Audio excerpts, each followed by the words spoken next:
So I am really excited to be here talking about cephalopod evolution. When I was asked to do this, I was like, that is my jam. That is what I'm really into, because I got into octopuses and squid and cuttlefish and nautiluses, which are all part of this group called cephalopods, because the ones that we have in the oceans today are so cool. But then I started learning about how they got to be the way they are, and I got even more excited about them. So I cannot wait to tell you that story. I want to start, however, could we go back to that first slide for a moment? Thank you. I wanted to start by reading you guys some of my favorite headlines about cephalopods that have come out in recent years, because I think some of them might be familiar to you, and they sort of prime the pump, so to speak. One of my favorites is "Octopuses punch fish, sometimes for no apparent reason." And you could drop in the chat a little like, hey, or thumbs up if you've read these stories or heard these headlines. Another one was, do you have more self-control than a cuttlefish? And then, why are these octopuses hurling shells at each other?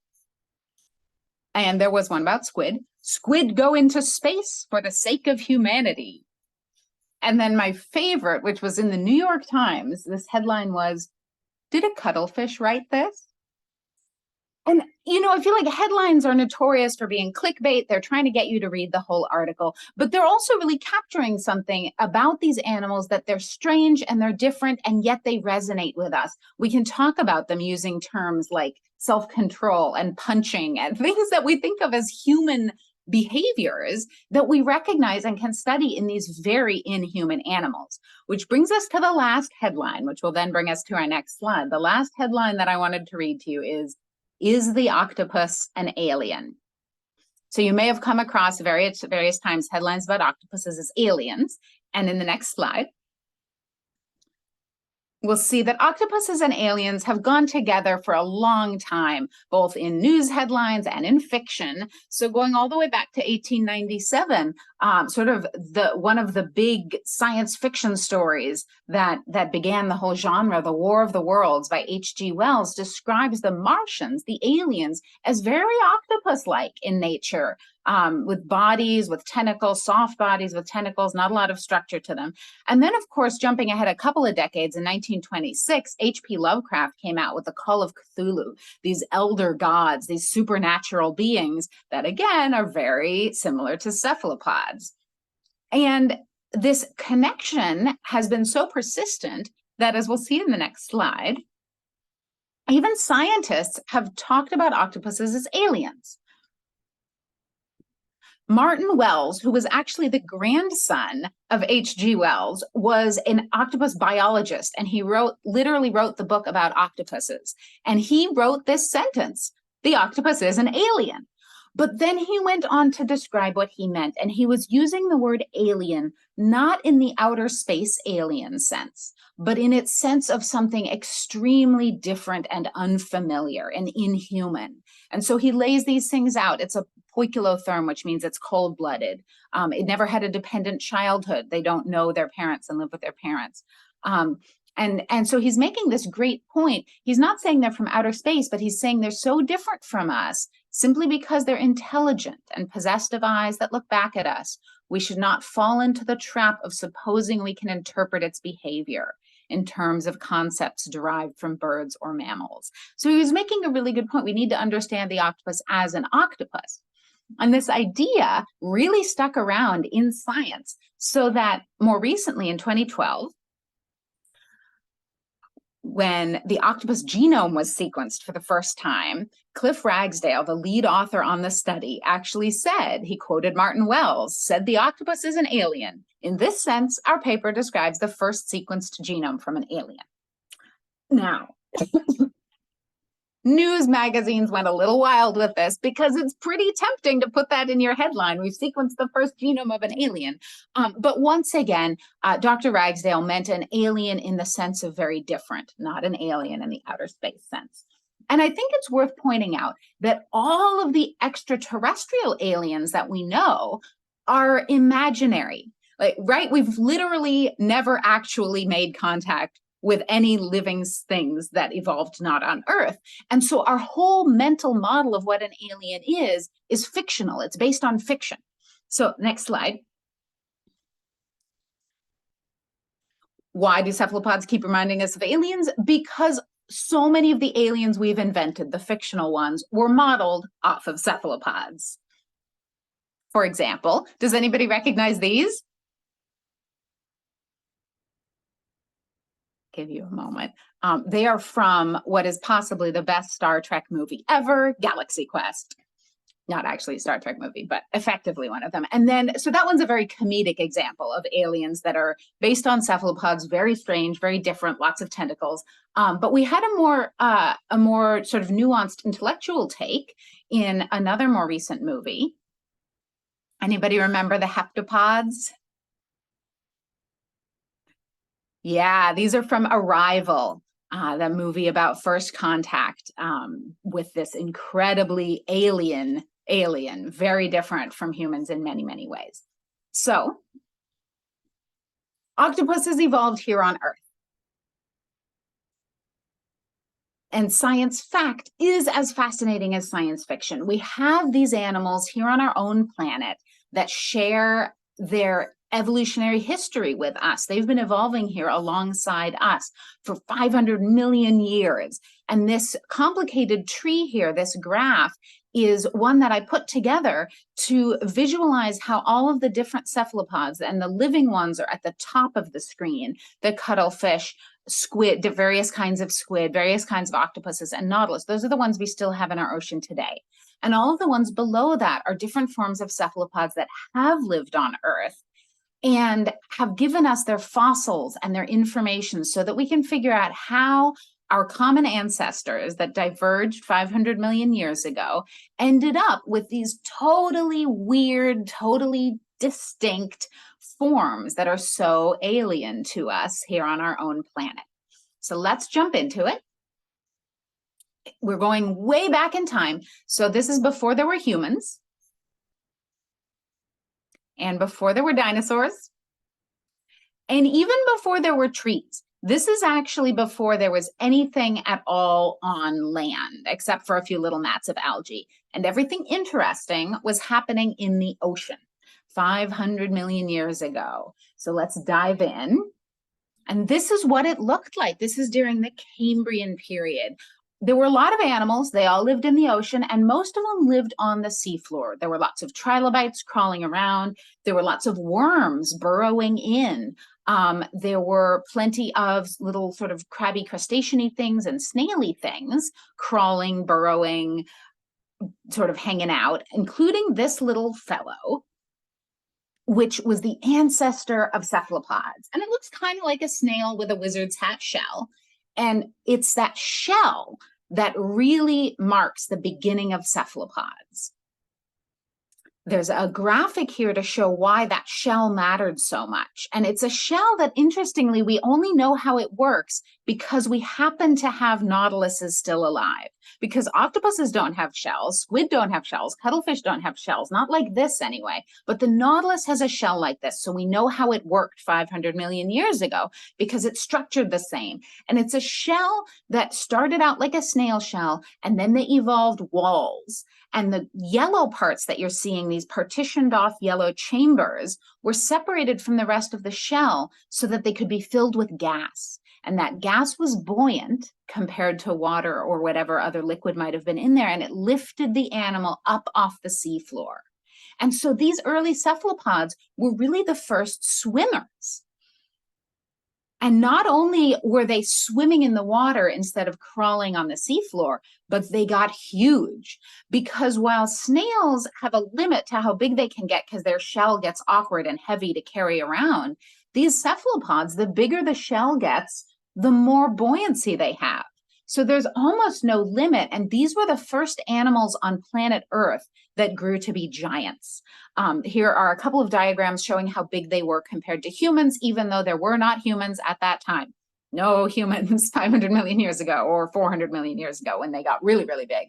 But just showing how much bigger than us they really are.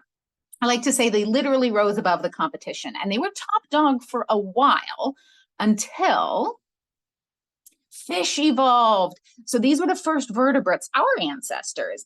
And these early fish were armored and tough and strong, and they had something really special that made a big problem for cephalopods, and that was their jaw.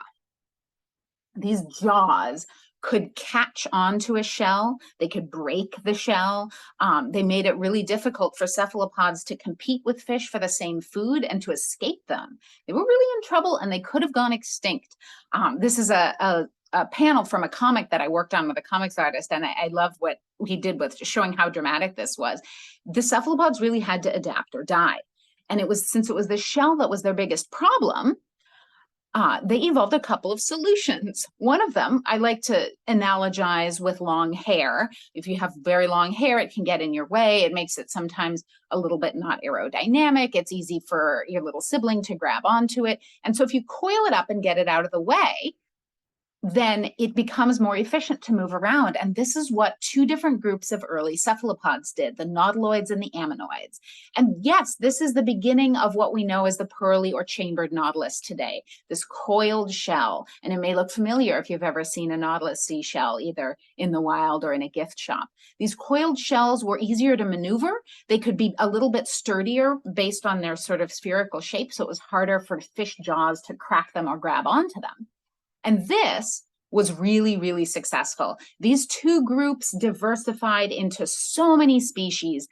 Sometimes they got really big, sometimes they stayed really small. Some of the species were coiled more like snakes, and some of them were coiled more like ice cream cones, like soft serve. They did all kinds of cool things for hundreds of millions of years. But there was another group of cephalopods too.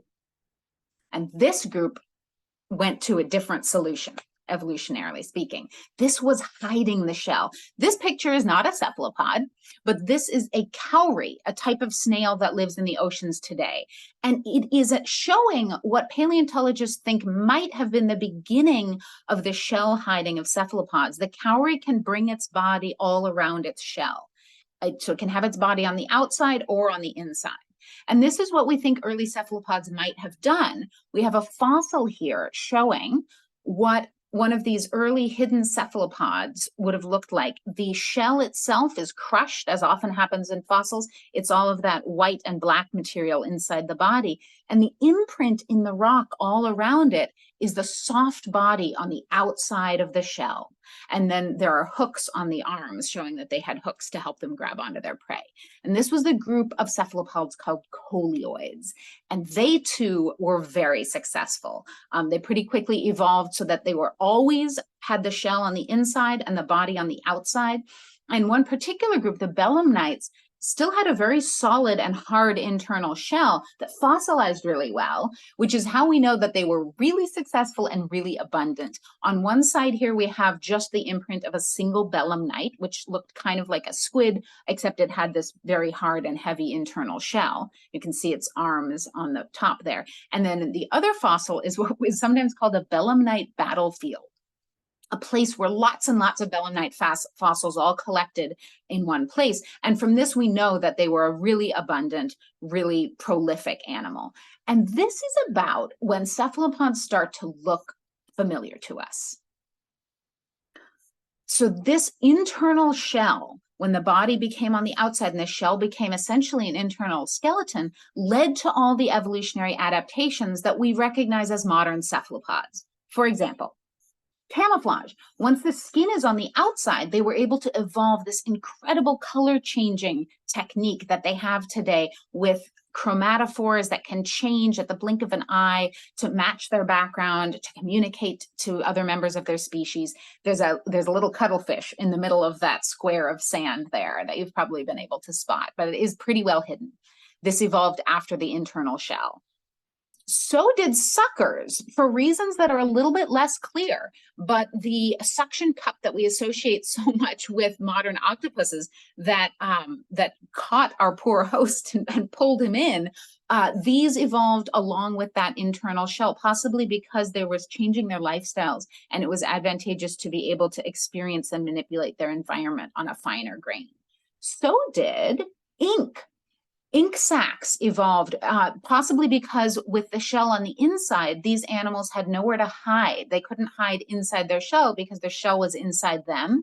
So they evolved this ink as a way to protect themselves from predators, to shoot a smoke screen or a distraction or an irritation and jet away.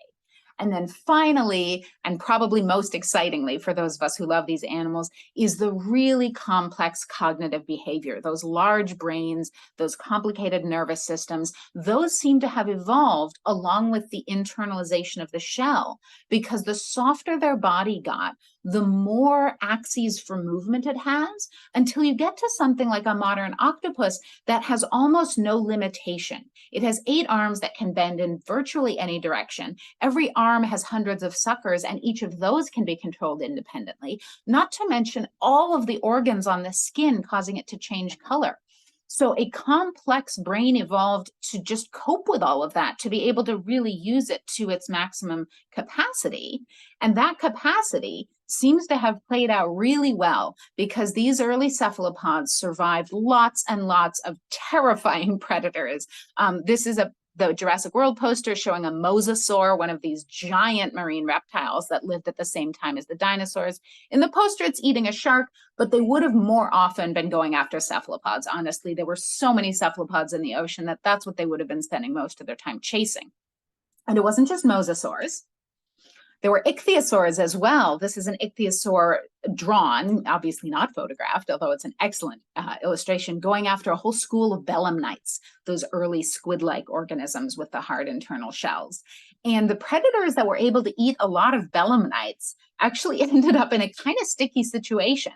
And this here is one of my very favorite fossils. This is an early shark relative, a chondrichthyon, so similar to a shark, that ate so many belemnites. Its stomach, which is that darkest part of the fossil, if you look very closely, it's packed with these little, they look like bullets. They look like that belemnite battlefield. Those are all of the belemnites, the remains of them that this shark ate. And it's thought, although we don't know for sure, it's possible that it's why this animal died, because it had such a heavy stomach. It might not have been able to move as well, and it might actually have gotten trapped and fossilized because it overdid it on eating the early cephalopods. And what's amazing is that even though they were eaten in such large numbers, they were so successful, enough of them were able to escape eating and reproduce, that the populations really flourished for a long time. And they were able to continue growing monsters. There have always been small cephalopods and large cephalopods, just like in the ocean today, where we have giant squid and also teeny tiny cute little bobtail squid. And so here's an example. We're seeing Camarasaurus again, which is one of those early, long, straight-shelled cephalopods that lived almost 500 million years ago. But over the hundreds of millions of years that followed, cephalopods kept evolving giants. Here's one from the late Cretaceous. So same time as a lot of the dinosaurs we're most familiar with, these giant ammonites with huge, enormous shells you could climb inside of lived. And so they really flourished from way before the dinosaurs, all the way through the same time as the dinosaurs and the dinosaurs' marine cousins that ate all of them. They did great. And then the cephalopods met their fiery doom, just like dinosaurs. So this is a graphic representation of the end Cretaceous extinction, when an asteroid smacked into Earth caused massive climate change and a huge extinction. But just like dinosaurs didn't all go extinct, obviously not all cephalopods went extinct either. Do you guys know which dinosaurs we still have with us today? I imagine in this audience, everyone's pretty familiar. We've got birds. And just like that, we've got squid and octopuses. So these big groups of cephalopods and dinosaurs that really ruled in the Cretaceous, many, many members of them went extinct. But some of them squeaked through and diversified so that we have all the birds that we have today and all the squid and octopus. And this is baffling, honestly. Scientists and paleontologists continue to study why some organisms made it through and others didn't. What was it that allowed the ancestors of octopuses and squid to make it through this incredibly traumatic event? it's easy to look at the features that are distinctive about them. Was it their camouflage? It's silly, but did they somehow manage to camouflage their way through the mass extinction? Was it their suckers? Did they manage to hold on tight so that they didn't get swept away in the currents? Was it the ink? Was it even their intelligence? That they somehow came up with a creative solution? Well, interestingly enough, it doesn't seem to be any of these really obvious octopus features that we recognize today, but another feature about modern cephalopods that doesn't always get as much attention, and it's their life cycle strategy. So most modern cephalopods live by the famous words of James Dean: live fast, die young, and leave a disintegrating corpse after your body destroys itself to make thousands of babies. It's famous, right? Everybody knows that one. So this is the typical life history of an octopus or a squid, is that they will mature all the way from hatching out of an egg to being an adult who can lay eggs in less than a year. And they'll not only lay eggs in that time, but they will lay hundreds, thousands, depending on the species, even millions of eggs. And this incredibly fast generational turnover seems to be at least part of what helped them survive the end Cretaceous extinction, because they were just pumping out so many babies so fast that at least some of those were able to survive. They had maybe some changes in their genes that let them adapt to a changing world, bequeath those to their children, and that's how they made it through. And still in the oceans today, cephalopods are some of the most flexible, most quick adapting to environmental changes, and definitely some of the most prolific in terms of making eggs. I'm going to give you an example, which is the giant squid. So we have no idea how many giant squid are really in the ocean because we can't go down and count them. It's a very difficult thing to survey the population of any animal in the deep sea. But there is a cool way to make a guess, and that's by looking in the stomachs of sperm whales, because sperm whales eat lots and lots of giant squid. And in fact, scientists have calculated, based on the remains inside the stomachs of sperm whales, that sperm whales, the population of sperm whales around the globe, eats 1 to 2 million giant squid every day. That's how many are getting eaten. So if you think how big the population has to be to sustain that, it's enormous. And then we have to realize too that that's only the adults. The babies are also being eaten. Remember that squid are making way more babies than are needed to grow up to adulthood, because a lot of them are going to be eaten. And so probably millions and millions of baby giant squid, like this one little pink guy being shown in the corner there, are being eaten, devoured by dozens of baby fish, which is what's being shown next to them, but also probably other squid or small crabs or really anything that can catch them. And so when we think about how many cephalopods there are in the ocean, it honestly just makes me really happy. And then it's interesting to think about what is happening as their predators are affected by humans, because humans have been catching and killing and eating the big whales and seals and sharks and even big tuna that eat squid, that eat octopuses for a really long time. And one possible result of that is shown here in this set of graphs. This is from a paper that was published in 2016 called The Global Proliferation of Cephalopods. And it's a bit complicated to look at. The gist of it, though, is that the researchers who made this paper took data about many different cephalopods, octopuses, squid, cuttlefish, near shore and open ocean, and gathered the numbers of them that were being seen every year and graphed it. And so each graph is a different group of cephalopods, and you will see that all of them are trending upwards in abundance. So from 1960 to 2010, cephalopods in all of these groups became more abundant. And we don't know all of the reasons for that. One reason could well be that they're not being eaten by as many predators because humans have had such an impact on the predator populations. But it also could be that they are able to adapt to other changes, possibly to climate change, possibly to a number of other things that have been altering in our oceans. And it might well be that cephalopods are poised to be some of the winners of climate change. And there's a cool graphic that has been going around as a result. Welcome, squid overlords. I believe you can get it on a t-shirt. We're all here, and those of us who love cephalopods are glad that they seem to be doing okay. On the other hand, this is not every cephalopod in the world is on these graphs. And there are, in fact, a number of cephalopod species that are really struggling with human impacts on the ocean. For example, deep sea octopuses like this one that was only recently described, it's named Casper after Casper the Friendly Ghost, really depends on a small deep sea environment that's really at risk from deep sea mining. And then there are all of the squid that are being fished, because the more and more humans have fished out other groups of animals like tuna and other fish, the more they've concentrated on fish. And it turns out that we actually don't have accurate numbers. We don't even know how many squid are being fished out of the ocean, which is a situation where it's entirely possible that some species could be overfished before any regulatory agency knows about it. And then we have really some of the most vulnerable cephalopods there are, which is getting back to those nautiluses. The only cephalopods that still have that external shell are at risk because the shell is so beautiful and collectors want to have it. And so these guys have actually been listed on the endangered species list and on CITES, which is an international body that governs and protects endangered species, at-risk species like rhinos and elephants, is now also protecting nautiluses. So while there's some sober news about cephalopods that are struggling, I think there's also really encouraging news about humans stepping up to take care of them before it's too late.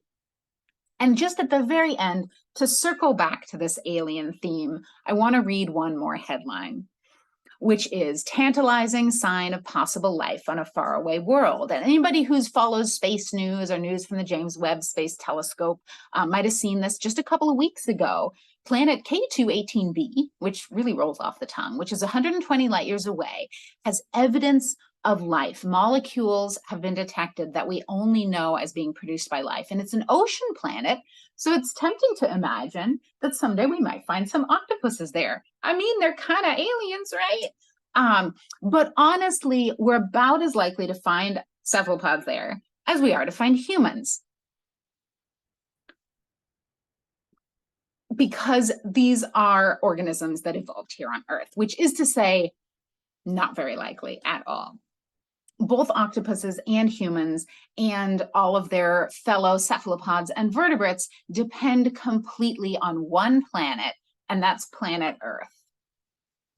So we need to take care of this home that we share with them, both for our own sake and those of our betentacled roommates. And that is the end of my talk. Thank you all so much. This is essentially a coffee table book. I feel incredibly lucky to have been asked to write the text for it, because it is packed with beautiful, beautiful pictures. So I'm just going to sort of open it at random. The publishers did an incredible job with this. Every chapter is about a different habitat. So like there's a chapter about coral reefs, and there's a chapter about the midwater and the deep sea and the poles. And each chapter has profiles at the end of it of individual species of cephalopods that live in those regions. And honestly, even though I have been obsessed with cephalopods for literally 30 years, 3/4 of my life, I learned new stuff while I was researching this. Like this animal that I opened to, the star sucker pygmy octopus, it turns out, I had no idea, it has little mini tentacles on its suction cups. So it's like a fractal octopus. I'm like, well, I didn't even know that existed. So it was really fun to work on this. I'm really excited for the winners to get a chance to look at it, and anybody else who's able to get their hands on it to enjoy. And I just also wanted to mention that I know sometimes books like this are out of our budget, totally understand. Libraries love to have you request books that you would check out. This is something that I have learned. So if you feel like you want to look at it, can't buy a copy, if you request it from your local library, they would be very likely to get a copy. I think in most cases they would. Thank you for doing a presentation for the Teacher Institute for Evolutionary Science. We have been around since 2015. We have a website, tieseducation.org. We are on Twitter, we are on Facebook, and we have a YouTube channel. On the YouTube channel, I post all of the webinars. And maybe even more exciting for you as teachers, I've created many, many playlists. So if you're teaching human evolution, I have a playlist for you. If you're doing natural selection, I have a playlist for you, and so on and so on. Fossils, and we have lots of great resources there. During the school year, we have several webinars, mostly from authors, sometimes scientists. We encourage you to pencil these in because if you attend the live session, there's incentives and bonuses for you. Also, some of our presentations are during the day, some of our presentations are at night. All of our presentations are kid-friendly. We encourage you to invite your middle school and high school students and or assign it to them after we post it on our YouTube channel. We have our own book. It's called On Teaching Evolution. It was published last year, and you do not need to buy the book in order to get all of our resources, but in the book, we have about 100 or 150 years worth of teaching experience from a dozen teachers, myself included, about how they introduce the topic of evolution, how they deal with religion, and there's lots of great resources in the book. There's a lot of QR codes, but if you go to our website, tyeducation.org, it's also all there, but the book is nice because sometimes people like to mark things up and rip out pages and, highlight things. And lucky for you, we are having a sale. We're having a BOGO sale. You buy one, you get one free. That means you can gift it to a library, like Danna said, or you could give it to a teacher friend. All right, so TIES is one of the three sisters of our education units. Another one is Science Saves. Science Saves is all about pro-science advocacy. It's a non-bipartisan entity for educators. We have K through 12 resources, different topics, curricula. So it's not just for science, it's also for language arts and math, and they're using real data. And then the third program we have is Generation Skeptics. We also have, just like the other two programs, everything is free. This is for K through 12 teachers, and we hope you integrate critical thinking, skeptical thinking into your curriculum. And what else is really exciting is if you have a topic like one of these, like magic, ghost hunting, pseudoscience, dosing, 9/11 conspiracies, if you want to have an expert inside your classroom to zoom in for free, just give us an email and we will set it up for you. All right, and we really want to thank the publisher of the Lives of Octopuses and their relatives because they were so gracious enough to give away 3 books.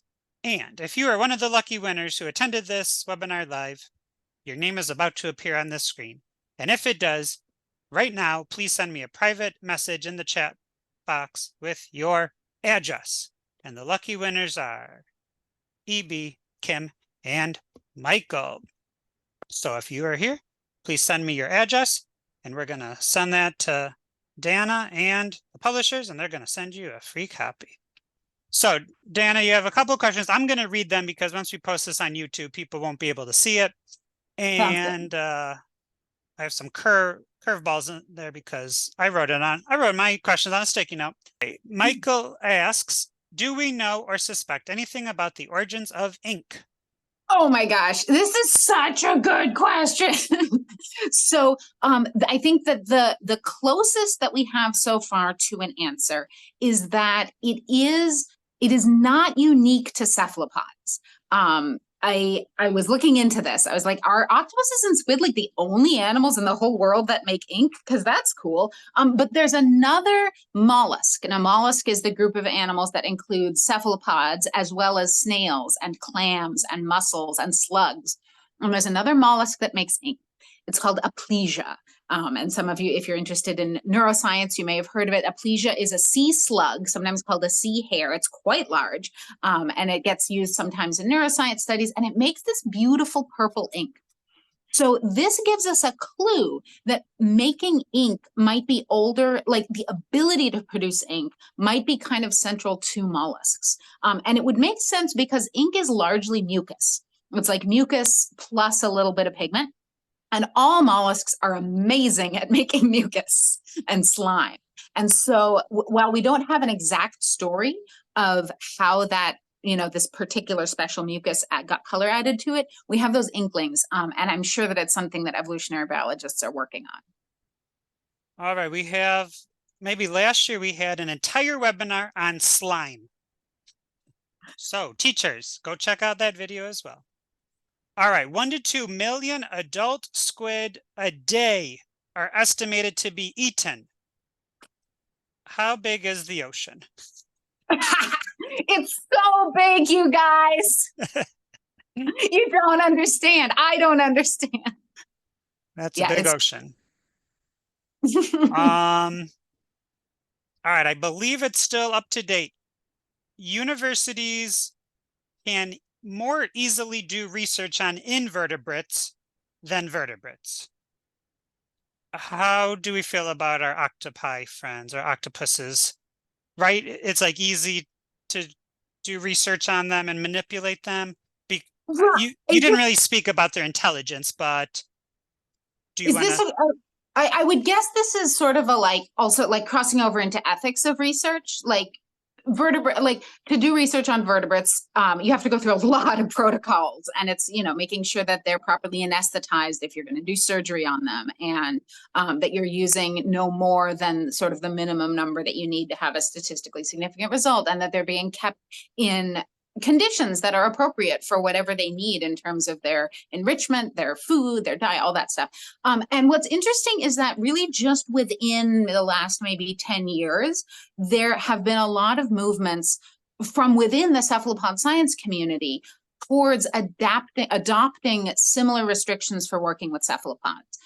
Because I think there's a general consensus that, and this sort of overlaps with aquariums as well, as you're probably familiar with, Kenny, that there's a lot of knowledge now about how to keep an octopus in an aquarium, not just alive, but happy, right? Like they are interested in Mr. Potato Heads. They're interested in a novel environment, different food types, like an opportunity to explore. And so a lot of cephalopod researchers are working on adopting sort of similar standards of care. Making sure that they're anesthetized before surgery is done, sort of assessing end of life, assessing all kinds of things like that, which I think is very good. At the very beginning of your presentation, you mentioned a couple of headlines, and Andrea said, yeah, she heard about the headline about the octopus being aliens, but Leslie said, I read female octopuses throw shells at males. It's so cool. Yeah.